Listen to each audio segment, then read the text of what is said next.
뉴스 속 경제 이슈는 더 쉽고 깊게, 최신 고용 동향은 더 빠르게 전해드리는 고용브리핑 365 시간입니다. 박상률 기자와 함께하겠습니다. 안녕하세요. 예, 안녕하십니까. 네, 오늘 어떤 이슈 준비하셨나요? 13월의 월급이라고 불리는 연말정산. 연말정산 절차가 지난주부터 시작이 됐습니다. 어떻게 잘 진행들을 하고 계실지 모르겠습니다. 잘하면 13월에 월급이 될 수도 있고 또 반대로 추가로 세금을 납부해야 될 수도 있기 때문에 꼼꼼한 준비가 필요합니다.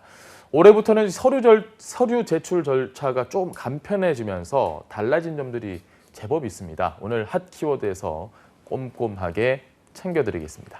매해 조금씩 달라지는 부분들이 있어서 매년 좀 꼼꼼하게 짚어봐야 될 것 같아요. 올해도 역시나 세법이 일부 좀 개정이 되면서 달라지는 점들이 있는 것 같습니다. 네, 그렇습니다. 가장 먼저 알아야 될 게 바로 간편함을 꼽을 수 있습니다. 사실 이 13일의 월급 정말 좋죠. 예정이 없던 수입이라고 이렇게 생각들을 하시는데 내가 냈던 세금이라는 것 좀 알고 계시고요. 너무나 간절히 받고 싶은데 서류 준비해야 되죠. 또 서류 준비만 한다고 됩니까? 이게 되는지 안 되는지 확인하고 신청하고 챙길 게 너무 많았습니다. 복잡하기도 하고요. 자, 그런데 이제 이게 정말 간편해졌습니다. 원래는 일일이 자료 내가 내려받아가지고 이거 다 회사에 제출을 했어야 됐는데요. 이럴 필요 없어졌습니다. 올해부터는 국세청이 직접 자료를 회사로 전달하는 서비스를 시작했기 때문입니다.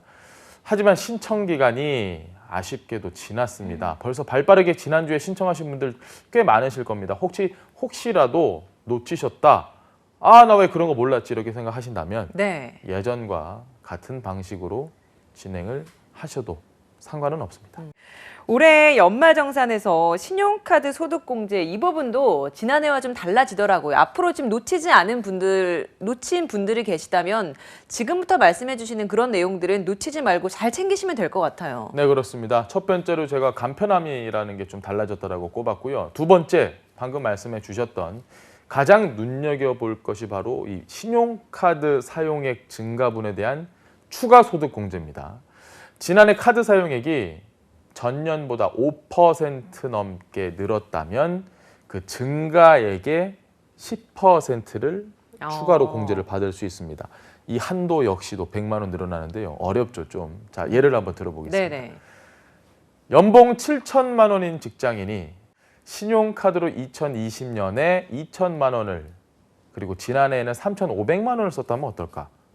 기존 소득공제 한도에서 137만 원이 추가로 공제가 되면서 소득공제 한도가 400만 원까지 늘어나는데 글쎄요. 1년 만에 1,500만 원을 더 쓰신 분들이 많지는 않을 것 같습니다. 예시가 조금은 공감이 어려워요. 저만 해도 그러네요. 좋습니다. 이 어려운 시기인데 기부를 꾸준히 하시는 분들도 있어요. 맞습니다. 이런 분들을 위한 소득공제도 또 있잖아요. 기부하시는 분들 소득공제는 좀 더 늘렸으면 좋겠는데요. 자, 기부금 세액공제율이 5%포인트 더 늘었습니다. 코로나19로 극복과 나눔 문화 확산 차원에서 지난해 기부한 금액에만 한시적으로 적용을 하는 겁니다. 기부금액 1,000만 원 이하는 20%, 1,000만 원이 넘으면 35%까지 세액공제를 받을 수 있게 되고요. 100만 원을 내가 기부를 했다면 최종 납부할 세액에서 최대 20만 원을 공제를 받을 수 있는 겁니다. 이렇게 기부금 공제율처럼 추가로 세액공제가 확대되는 그런 부분들도 있습니다. 이 부분도 짚어주시죠. 네, 월세액의 세액공제 기준이 좀 완화가 됐습니다. 기존에는 종합소득금액이 4천만 원 이하인 경우에 월세액의 12%를 공제를 받을 수 있었는데요. 올해부터 총 급여액이 5,500만 원 이하라면 12% 공제율이 적용이 돼서 최대 90만 원까지 돌려받을 수 있습니다. 주택 요건이 충족을 해야 되는데 연간 총 급여액이 7천만 원 이하인 또 7천만 원 나오네요. 7천만 원 이하인 무주택 세대주 근로자이면서 국민주택 규모인 전용 85제곱미터 이하거나 기준 시가 3억 원 이하의 주택의 세입자라고 한다면 연간 750만 원 한도로 월세액의 10%를 공제를 받을 수 있습니다. 월세뿐만이 아니라 반전세로 사시는 경우들도 있잖아요. 네, 이런 그렇습니다. 경우는 어떤가요? 뭐 1억에 150, 3억에 200 뭐 이렇게 반전세 사시는 분들 보증금 걸고 전세금 일부러 월세로 내는 반전세도 역시 공제 대상입니다. 빌라나 주거용 오피스텔, 고시원까지도 포함이 됩니다. 그리고 이 전세금이나 월세 보증금을 금융기관에서 대출을 받은 무주택 세대주 분들 굉장히 많으실 겁니다. 이런 분들. 네. 주택 임차 차입금 원리금 상환액 소득 공제도 가능합니다. 좀 어려운데 전세자금 대출의 경우에는 300만 원 한도로 원리금 상환액의 40%를 공제를 받을 수 있으니까 혹시 잘 모르겠다고 한다면 지금 빨리 홈페이지나 뭐 아무 곳에나 저한테 직접 메일을 주셔도 되고요. 빨리 전화해서 누군가에게 좀 물어보시기 바랍니다. 요즘 검색이 또 잘 되니까 네. 검색을 해서 좀 찾아보시면 더 좋을 것 같네요. 알겠습니다. 네, 코로나19 때문에 요즘에 일감도 줄어들어서 투잡 뛰시는 분들도 많더라고요. 맞습니다. 이런 분들은 어떻게 되는 건가요? 투잡 쪽이라고 저희가 이야기를 하는데요. 두 회사 가운데 주당 근무 시간이 좀 더 짧은 회사에서 근로소득 원천 징수 영수증을 발급을 받으면 됩니다. 그래서 근무 시간이 더 긴 회사에 내면 되는데 이해를 하셨죠? 네. 짧은 곳에서 긴 회사로 내라. 이러면 합산 신고를 할 수 있게 됩니다. 이직자다. 그러면 이전 회사에서 받아서 현재 직장에 내면 됩니다. 직장인들 가운데서 또 관심 있는 부분 중에 하나가 부양가족과 관련된 공제예요. 이 부분은 어떤가요? 실수가 가장 잦은 부분이 바로 이 부양가족과 관련된 공제 네. 부분입니다. 기본이 되는 부양가족에 대한 것과 그리고 소비에 대한 공제에 대해서 기준을 좀 알면 되는데 이게 너무 복잡하고 헷갈려 하시는 맞아요. 분들이 많기 때문에 오늘 제가 설명을 드리겠습니다.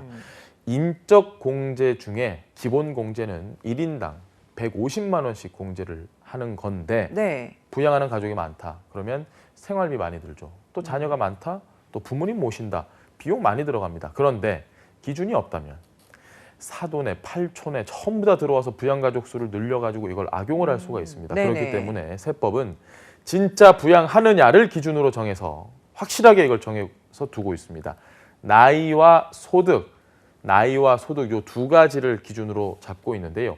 경제 활동이 가능한 나이라면 더 이상 부양가족으로 보지 않는다는 점 꼭 기억하셔야 됩니다. 부양은 실제로 하고 있는데 경제 활동이 가능한 정말 그냥 물리적인 나이가 된다면 부양 가족이 안 된다라는 거잖아요. 그렇죠. 맞습니다. 그러면 예를 들어서 대학을 졸업을 하고 아직 취업을 하지 못한 자녀가 있는 경우에 예.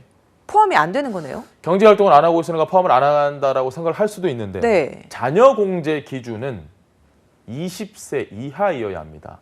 그런데 이것도 요새 아르바이트하는 자녀들 굉장히 많죠. 1년에 소득이 100만 원 이상이다라고 하면 또 소득 공제 대상에서 제외가 됩니다. 이해가 좀 되셨죠? 인적 공제 대상에서 몇 가지 조건을 충족을 하면 4가지 공제가 또 추가가 되는데요. 경로자 우대로 만 70세 이상 부모가 있다면 1인당 100만 원씩 추가 공제 받을 수 있고요. 네. 예전부터 있던 부분입니다. 이건 잘 모르시는 분들이 많은 항목 가운데 하나가 바로 중소기업 다니는 분들의 세액공제 부분입니다. 아, 중소기업에 다니는 2030 세대 직장인들도 많은데 그러면 예. 이럴 때 세금 감면을 받을 수 있다는 건가요? 내가 1월에 입사했다 안 됩니다. 어. 작년에 입사를 했다면 적용을 받을 수 있고요.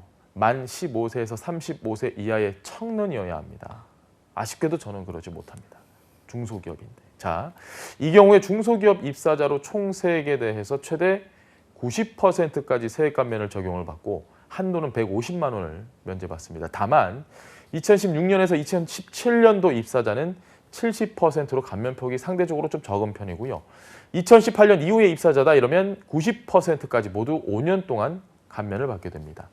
기본적으로 세법에 따른 중소기업이어야 하고 중견기업은 해당되지 않는다는 점 알고 계십시오. 혹시 본인의 회사 이 회사가 나한테 하는 걸로 봐서는 이건 중소기업도 안 되는 회사인데 라고 생각이 돼서 애매하네요 좀. 그래서 확인하기 어렵다라고 하면 짜증나지만 회사에 한번 확인을 해보시는 게 굳이 물어보기 싫지만 한번 물어보시는 게 가장 빠른 방법입니다. 네, 좋습니다. 연말정산 계절입니다. 1년에 한 번은 서류를 준비하지만 헷갈리는 건 매년 똑같은데요. 이럴 때일수록 꼼꼼하게 더 신경 써서 두둑한 13번째 월급 만들어 보시길 바랍니다. 오늘도 박상률 기자와 함께했습니다. 고맙습니다. 네, 고맙습니다.